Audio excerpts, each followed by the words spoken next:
Alright, so there's 4 dreams we gotta read. So let's get started. We got a lot to do and not a lot of time. Barely any time. Letters from a Weakling.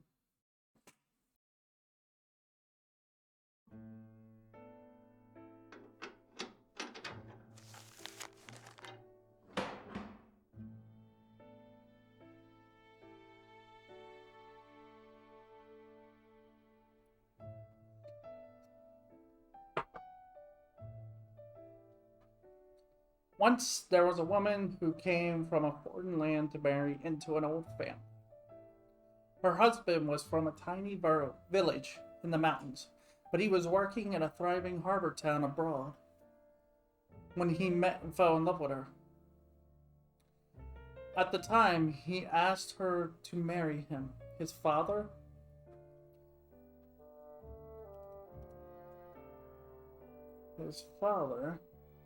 in his home country collapsed and died. Being the eldest son in his family, the young man had no choice but to return to his homeland, taking her with him, of course. Her name was Mina. This was not a name used by the women of his homeland. Indeed, her name was not the only thing about her that was different. The color of her skin, hair, and eyes, and the language she spoke were all different. Had the young man's hometown in a harbor city, where people of many different lands crossed paths, there would have been nothing unusual about this. In such places, there were any number of homes that welcomed foreign men and women into the family, generation after generation. But this is about as deep in the country as you can get, the young man told Kime, crying on the night he made Maya his wife. Kime had rushed here all the way from the harbor town in the far country to attend the wedding. At the banquet, the young man had given Kime a look, and the two had slipped away from the festivities. They were standing in the garden looking up at the night sky. When the eldest son marries, his wishes are of no importance. What matters is family. The two families negotiate the engagement, and a bride is chosen who is acceptable to the groom's parents. That's how it was with my parents, and my grandparents did the same. I know what you mean, Clem said with a smile. With a nod. Judging from the formal wedding ceremony, it was easy to imagine the highly conservative nature of the area, and just as easy to imagine that the relatives had not welcomed Mina into the family.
Alex, Kime said to the young man. Yes, the young man answered, still looking at the sky. You are the only person who can protect mine, you know. I know that much, Kyle. Mina is a wonderful girl. I know that too, of course. The three were good friends. Kyle, and Alex had worked together offloading ships at the same pier. And also together, they had also gone to the neighborhood where Mina worked, in an outdoor stall. Even now, Kyle retains the bittersweet memory of Alex and Mina struggling to communicate in each other's languages. You know, Kyle. Yeah, Alex said that night under the sky. I think you sensed it too, but I was drawn less to me than to. Kyle cut him short. Never mind, said with a pained smile. Of course, Kyle knew how Mina felt, and if he had responded to her feelings, she and Alex would not have been married here today. But Kyle had held back. Instead, he had urged Alex to pursue his love for Mina and helped the two come face to face. He felt no regrets about having played the part of an unlikely Cupid for them. Destined to continue his never-ending journey, Chaim was unable to love Mina in return.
One of Alex's uncles stepped out of the house drunk. Hey Alex, what are you doing out here? The groom can't be absent from the reception. Sure, I'll be right there, Alex said, turning towards his uncle. Tapped him on the shoulder. Make Mina happy, Alex. Leave it to me, he answered with a smile. Come on, said the uncle. Hurry up, the groom's supposed to sit there the whole time. The entire family is here and we're gonna drink the night away. Into the house. The man was all smiles with Alex, but when he glanced at Alex's borderline,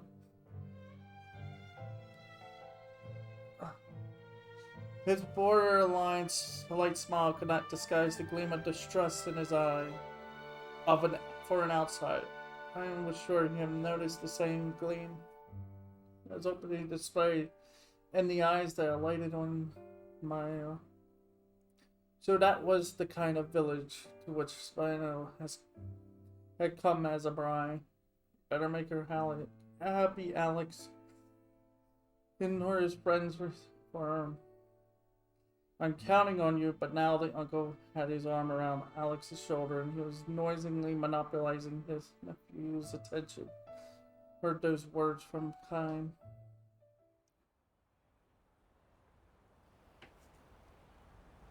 It was 3 months later when Alex came to visit Kine at work on the pier. I'm in town on a buying trip. I thought I'd stop by to say hello, Alex announced. But judging from the fatigue evident on his friend's face, Kine had a pretty good idea of his real reason for coming here. as casual as possible. Time asks, how is Mina doing? With a feeble smile, after the wedding, things happened. Mina had been accepted, neither as a member of the family nor as a resident of the village.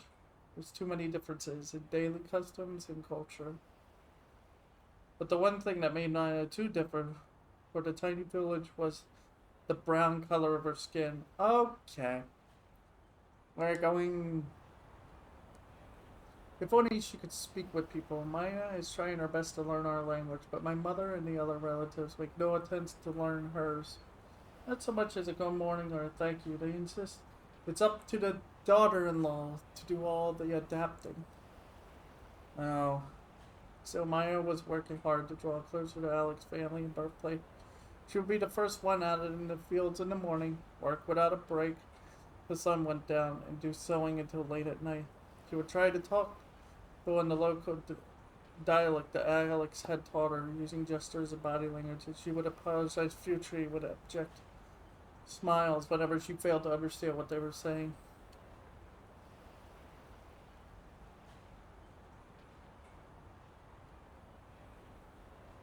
You could easily imagine Maya going through these excursions, which made Alex's work all the more painful to him. To come visit us now and then, Kime. Maya would love to see you too. Kime responded vaguely with a silent nod when Alex added, I want you to come and cheer her up. He said nothing in reply. What's wrong, Kime? Are you angry? I'm not going to visit. You're not. You promised you make her happy, girl. Remember? We agreed that you're the only one who can do that. But still, sorry, I haven't got time for this. I gotta get this ship loaded before it sails at sunset. With this current dismissal, I turned away and continued working. Alex stared at him from behind, looking frustrated and confused. Kime could feel his friend's gaze on his back because he kept working without another backward glance. Eventually, Alex gave up and left. Neither man spoke words of farewell. A year after the wedding, Maya gave birth to a son. The boy had brown skin like his mother. He had just started crawling when Alex visited Kime again. There was talk of a divorce, Alex said. There's something wrong with our relationship. Maya and I love each other, that's for certain. But my mother and the relatives say there was no way they could accept a brown-skinned child as a family heirloom. His existence supposedly harms the marriage prospects for brother and sister, too. So they want us to send the baby to Mina's family. It's gone too far. Alex had lost a great deal of weight. He was obviously living with much pain and every day, trapped when he was between family and none of this made sense to Kime. However trapped Alex may be, as long as he was firm on what was important to him, there could be one answer to his family's demands, and he should be able to arrive with it without anguish or confusion. I know how strong you are, Alex, speaking to Kime as he went on hoisting huge spine-snapping crates in silence. The longshoremen here were well paid for handling crates on their loads that it would take 3 ordinary men to lift. The daily wage was calculated by the number of loads each man lifted, so asking for help will result in pay cut. This reason Kime and the others never complained or asked for help. They would lift even the heaviest loads by themselves. Alex had been like that too. If somebody nearby asked him, are you okay with this? He would be all the more determined to do it on his own. Fine. He was smiling, and gritted his teeth. In his teeth, he would lift the giant load. But Alex was not like that anymore. I'm starting to think that maybe in the long run, I am Mina down to a life in my village. It's just going to make her unhappy. My relatives say they'll support Maya and the baby, so it's not as if I've abandoned her or chased her away. It's just that for both our stakes, starting a new life, having finished piling crates on deck, time turned to Alex for the first time. He was looking down at and you're alright with that? Huh? If you're convinced that's the right thing, to go ahead and do it. It's not for me to interfere.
Mm.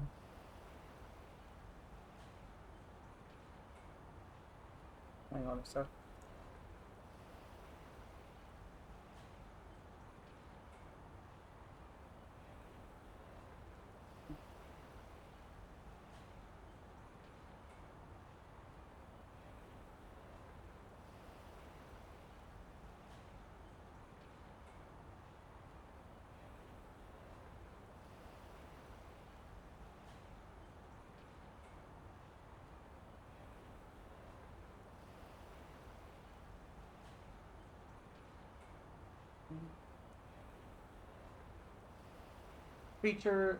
Alex's deceit features distorted under the impact of Time's words.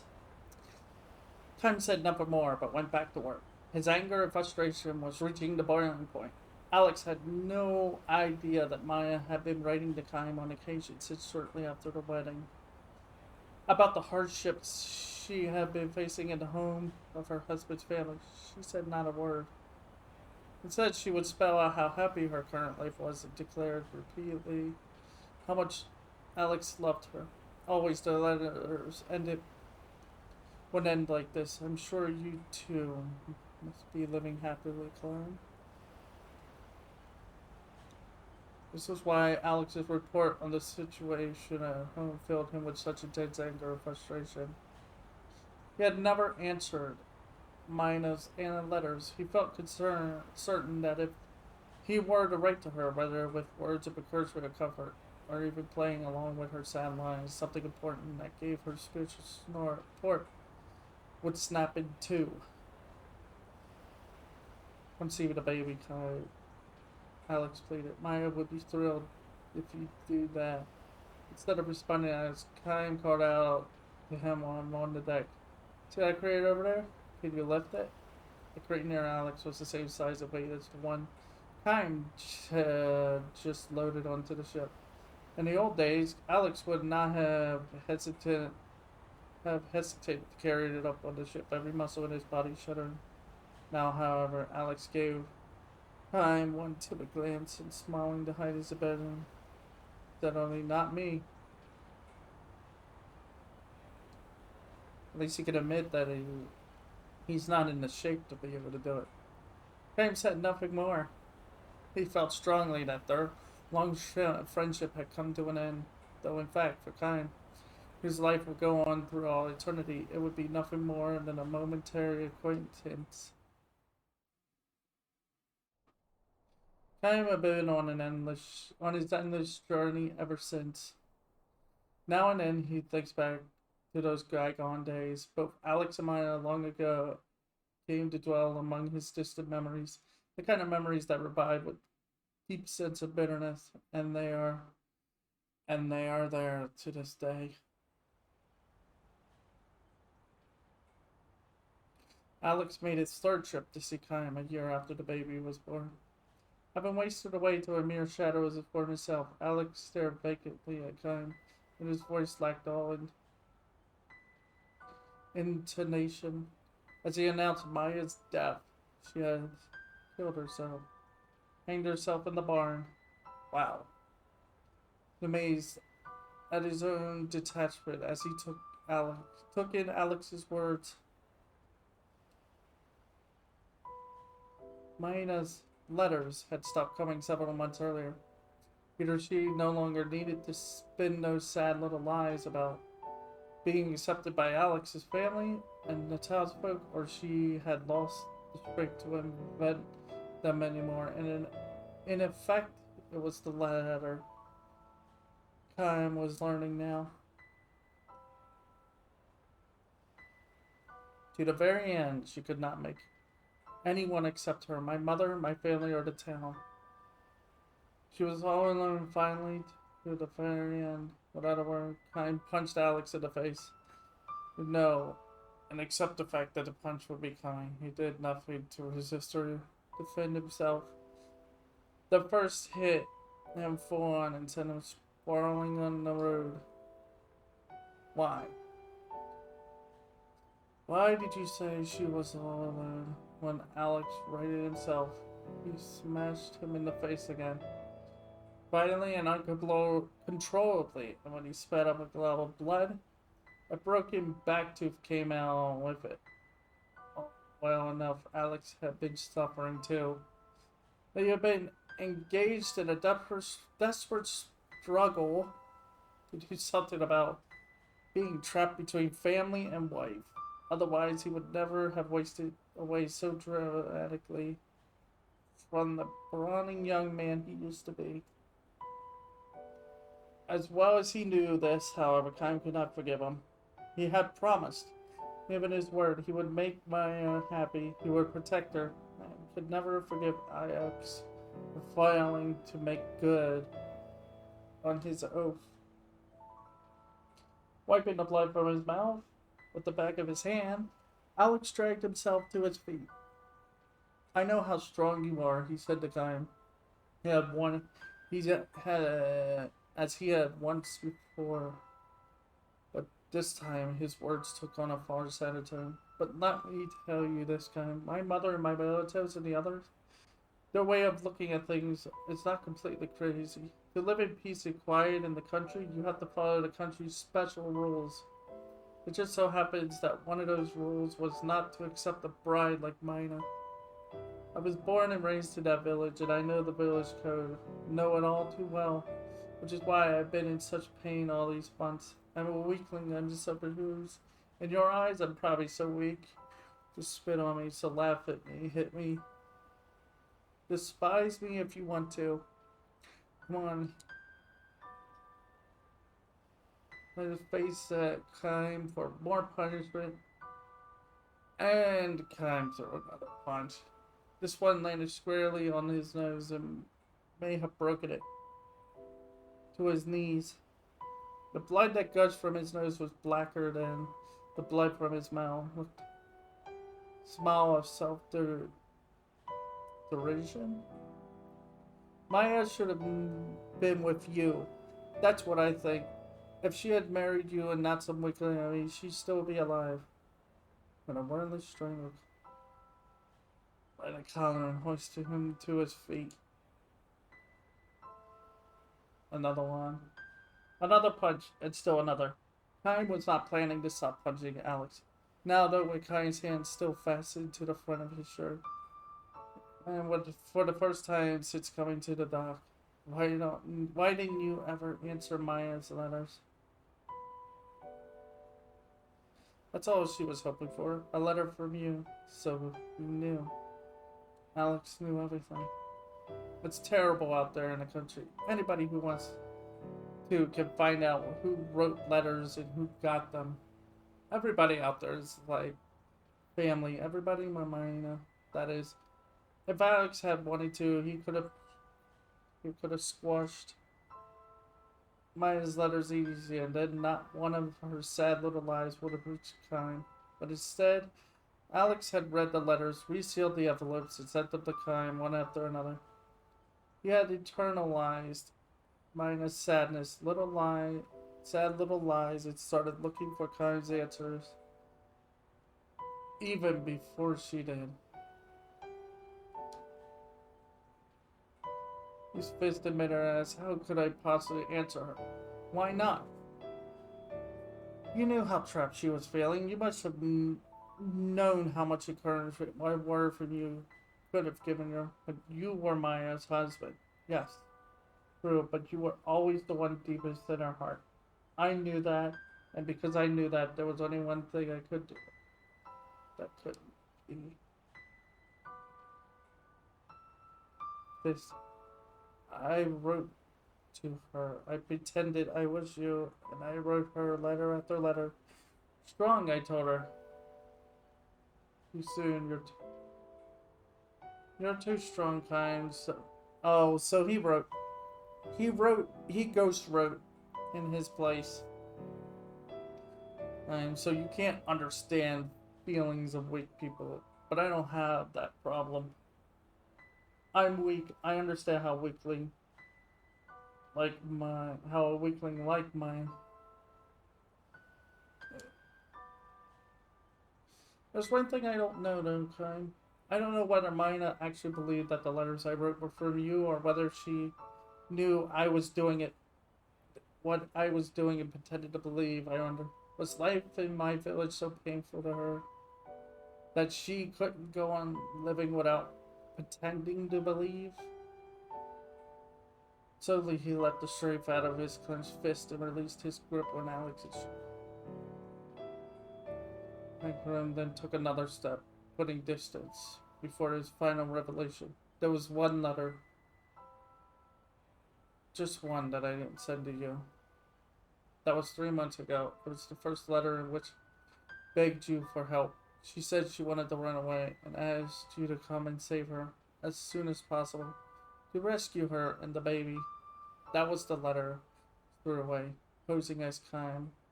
He wrote a 2-word answer: be strong. The day after she read the letter from Alex, Mina hanged herself in the bar.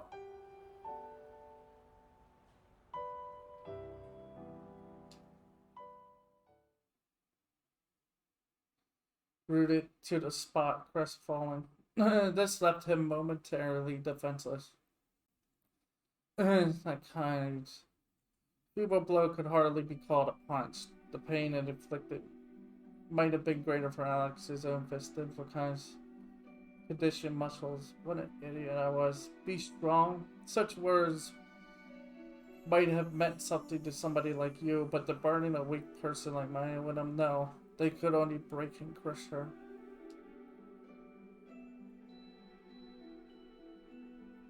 Oh man, every one of these is dark. Now hit me, I don't give. Hit me all you want. And it's on. How that'd be. But let me ask you this time. If I sent her last letter to you, would you finally have answered that one? Would you have been able to accept my know how to answer this question, nor did I?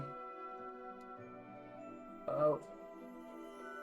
So ended the story of Kaim and Alex. Alex turned and walked away, but Kaim could not bring himself to call out to him. He simply stood there, drained of all emotion. No. Alex had, however, turned to face again when he put enough distance between them so that I can tell you this much, Kaim. That boy of mine, I'll make him into a man of my village. I may have been too weak to be a husband, but as a father, I'll do better. I'll make him happy.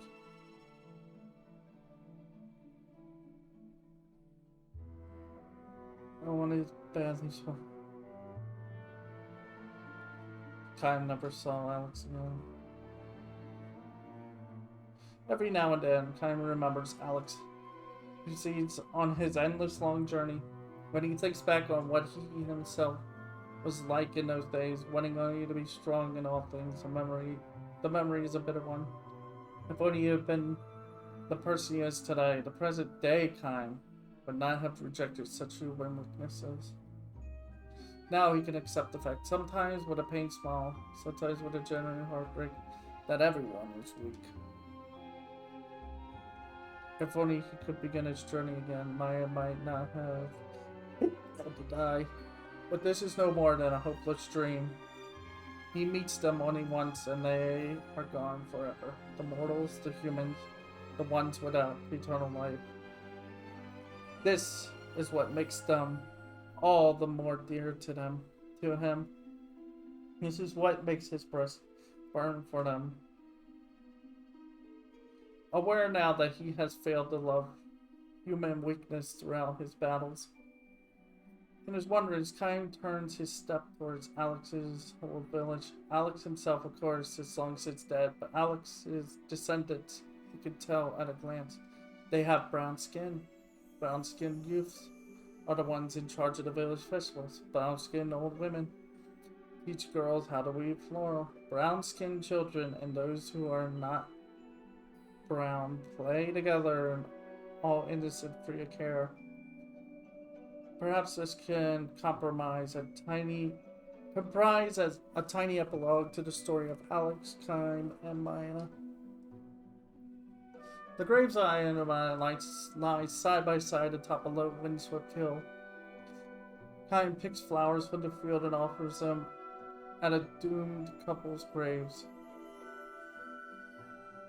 before returning to the road. What is human strength after all? Kaim still does not know the answer to this question, and this is why again today his journey must go on. Are we done with the sadness? We still got 3 more of these, and I'm just like, fine.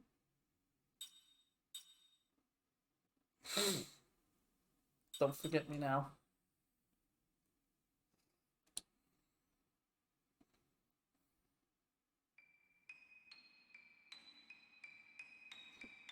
Ugh.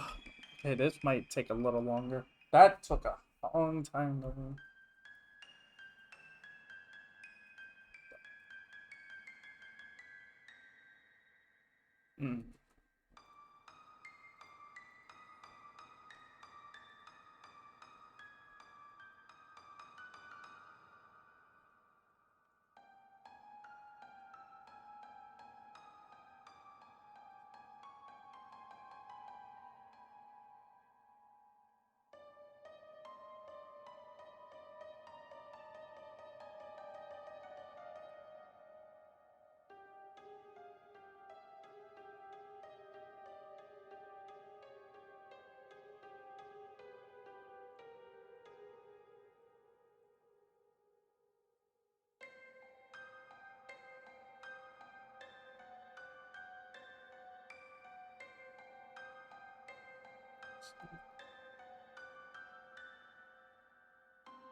Brother dear. The cry comes from behind as he wades through the post-town's grounds. At first, Kaim does not realize that the person is addressing him, and he walks in searching for lodging for the night. But the cry comes closer. But the cry comes again, but all clinging to him. Brother dear, big brother. This is puzzling. He last visited the town 80 years ago. There can't be anyone here who knows him. Wait. Big brother, don't go. His puzzlement begins to take on an eerie edge. For the voice addressing him as big brother can only belong to an old woman. Without letting his guard down, he turned slowly, just as he thought. It is an old woman, dressed in the clothing of a young girl. The tiny old woman is looking straight at Kaim with a bright smile on her face. I think you may have the wrong person, he says, allowing his discomfort to show. No, I don't, he says with a big shake of the head and expanding smile. You're big brother Kaim. What? What's wrong, Kaim? Did you forget me? I mean, like so. Even if he were to succeed in doing so, he knows he has no acquaintances in this town. He wonders, could this be a chance re-encounter with someone he met on the road? But no, he is sure he doesn't recognize her. The strangest of all, why would this woman who looks old enough to be his grandmother address him as Big Brother? Oh, don't pretend you don't know who I am, Kyle. You're so mean. He yells at him loudly enough that people in the crowd stop and stare at him. It is not just the fact that she is shouting. People always have to shout to be heard in these crowded streets. That alone would not attract attention. The old woman's words is different from the normal adult yell. It is like the innocent, unstrained cry of a little girl who throws her whole body into her scream.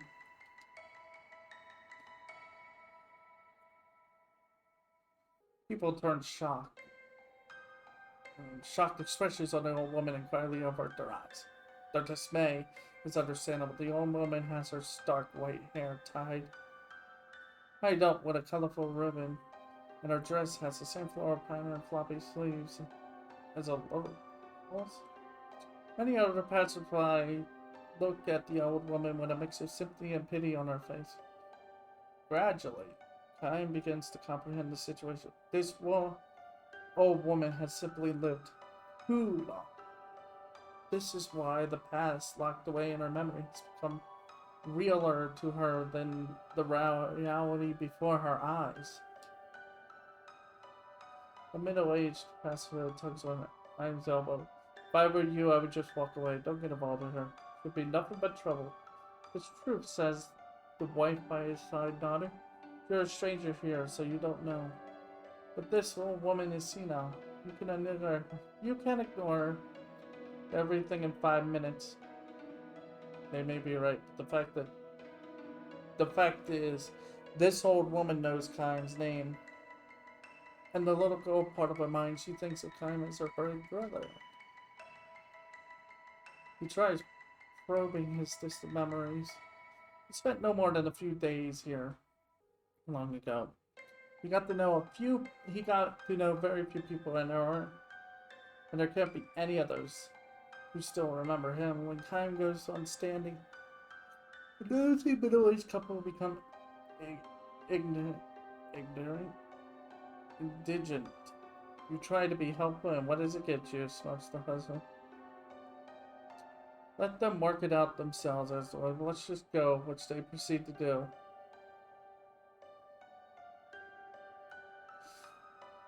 Winding up her voice for maximum shrillness, the old woman calls out to them as they walk off in a huff. Don't forget me now, you hear? And that instant, Kyan's memory makes the connection. Greets his look of recognition with an expression of joy. Do you remember now? I'm Shushu. It's me, Shushu. He does remember her. A little girl he met in this town 80 years ago. Perhaps 5 or 6 years old. At the time, she was a precarious little thing, whose lack of shyness with strangers came from her being the daughter of an innkeeper. Somewhere along the way, she had probably picked up a phrase she heard somewhere using, and so whenever a guest would depart after a number of days in the inn, standard goodbye or thank you, she would see the person off with a smile and a cheery, don't forget me now, you hear? Okay, now. Only now, when he is suddenly able to see the girl behind the anchors, kind of subvert his gaze from the old woman's face. What's wrong? He cannot bring himself to look directly at Shushu's vacant stare. 80 years have gone by. What could they talk about when a man who never ages meets a little girl from the distant past who has aged too much? A lot. Let me through here, please. Sorry, Forcing his way through the crowd, a young man rushes up to where Shushu and Kaim are standing. Great-grandmother, how often do I have to ask you not to go out without telling me? After scolding a woman, he turns to Kaim with a bow. I'm terribly sorry if she's been a bother to you. She's old and getting senile. I hope you can forgive her. Self, however, angry purses her lips and demands to know. What are you talking about? I'm just playing with Big Brother Kime. What's wrong with that? She peers at the young man and asks, Who are you? The young man turns a sad gaze and kind of begins to cry, guys.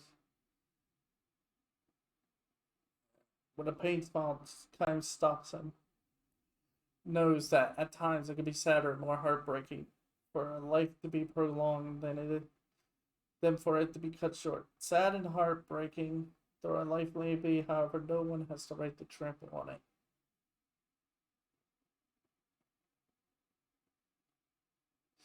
Oh, because she doesn't realize that the young man is family.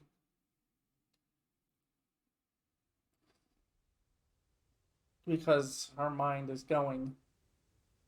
She just can't seem to get it through her head that she's old.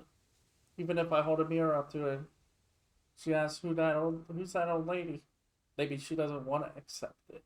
The young man whose name is Cash further explains the situation to Kai.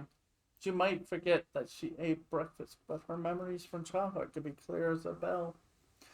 In silent understanding, Cash and Kai sit on a bench in the town plaza watching Shushu pick flowers. She is apparently making a floral wreath for her long lost big brother. But really, sir, do you have time for this? Aren't you in a hurry to get somewhere? No, I'm fine, don't worry. Thanks very much. He smiles for the first time and says, I haven't seen her in ages. The young man seems convinced that his great grandmother has encountered in Kaim a person who resembles someone she knew as a child.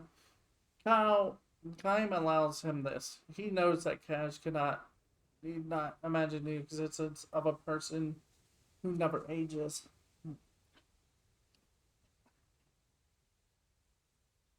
Her health has really deteriorated lately. Whenever she runs a fever, we wonder if this is going to be the end of her.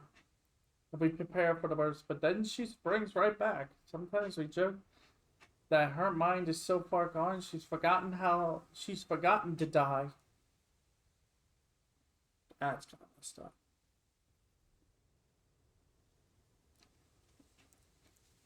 Time sees the young man in profile. Cash has a gentle smile on his face as he speaks of his great-grandmother. No doubt, when he was little, she used to hold him and play with him. Grown up now, Cash watches over his great-grandmother like a parent watches his own child. But that's nice, great-grandmother. I haven't seen you weave flowers together like that in a long time. Squatting in the grass with a fistful of flowers, she answers, That's not true. I made a wreath for him yesterday. Mr. Kind. Right, big brother. You wore it in your hair for me, didn't you? His hands around his mouth and calls back to her. I certainly did. It smelled so nice. Someone emotion kisses his head. Are you the one who takes care of her? Uh-huh. Me and my wife, Cynthia. How about your parents? Even your grandparents. Are they... Whoa, what the... Are they still living? I'm the only other member of my family left alive. Wow. Oh. His grandparents both died in an epidemic 20 years ago. His father lost his life in the war. Built this area 10 years ago. His mother, Shushu's granddaughter, aged more rapidly than her own. And the lamp of her life was snuffed out 5 years ago.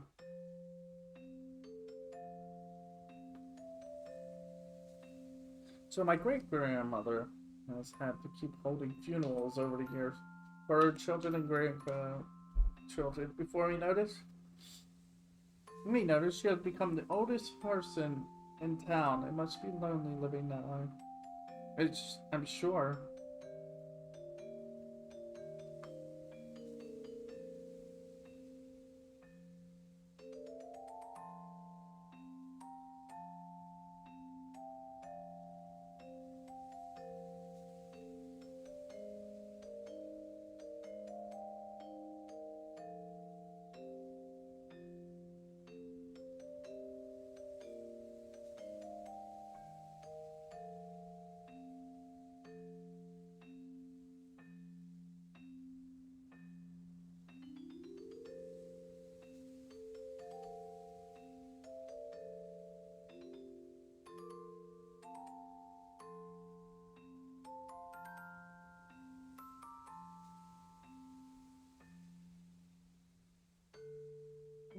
I'm sure. It might even be a kindness of the gods to let people fade away mentally when they've lived too long. At least that's how I've come to see it. You would think she would feel lonely to be left behind that way, but she's not lonely at all. To live long means you have a lot of memories. Maybe it's not such a bad thing to live in the world of your memories during the last days of your life. Hands up, her arms filled with flowers. Big brother Kime, I'm gonna make a floral wreath for you right now. And if left over, I'll make one for this other person too.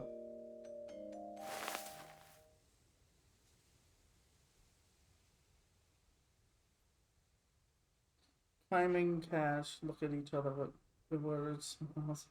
Why are you smiling like that? She asks. Are you two friends now? She opens her wrinkled, ringed eyes wide in surprise, giving the two men a joyful smile and collapses into the grass.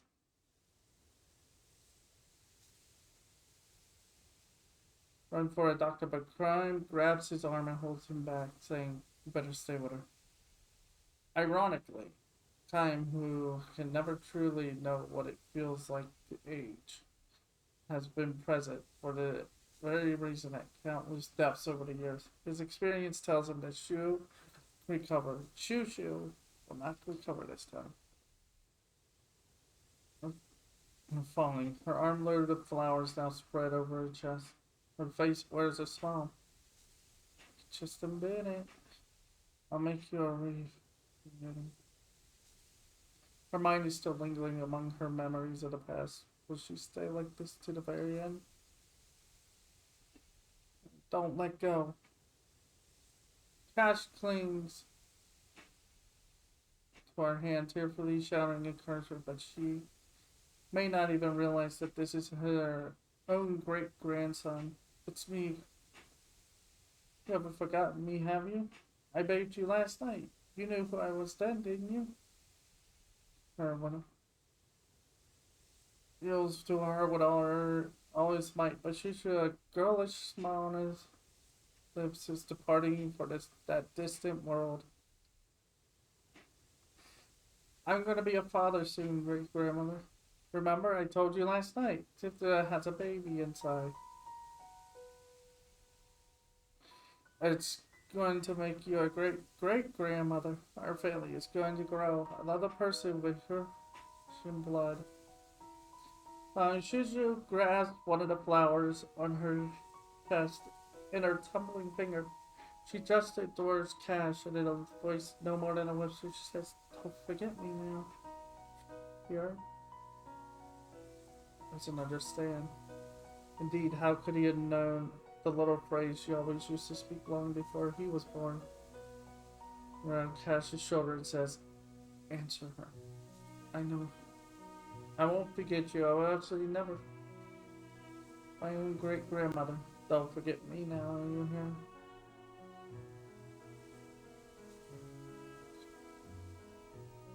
Oh, she's locked in the moment.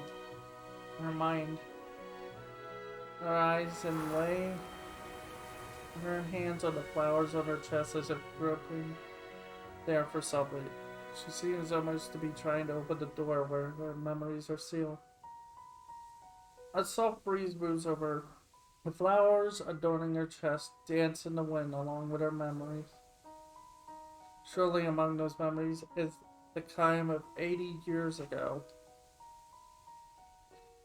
She's at one of the petals, dancing in the wind and closing it in a palm of her hand.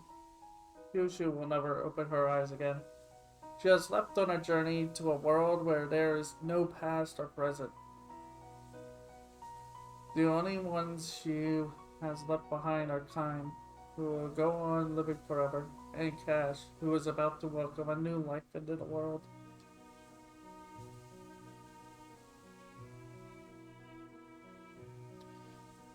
Clinging to her corpse, Kime raises his tear-stained face to look at Kime. Thank you so much. See you, my grandmother was happy to be picking flowers at the very end. Was it thanks to me? He closes his fist on the pedal in his hand and says to Cash, I'm sure if she had made a wreath, she would have given it to you, your sweet new baby. I hope you're right. But then, smiling through tears, he declares, I'm sure you are. About that promise you made to her. Be good and don't forget her. No, of course not. People go on living as long as they remain in someone's memories. With these words, Kaiman begins to walk towards the sled. Behind him, he hears Shushu's voice. Get me now. It is the voice of the little girl from 80 years ago, ringing ever clear, sweet and innocent, declaring farewell to the man who will travel life forever. Are we done? Man, these get worse. These get worse in sadness every time. Sadly, I gotta take a small break. Just a small one. These are also getting longer, but maybe it's because I keep stopping to do other things. Yeah, I'm gonna take a small break and then we'll continue with the reading.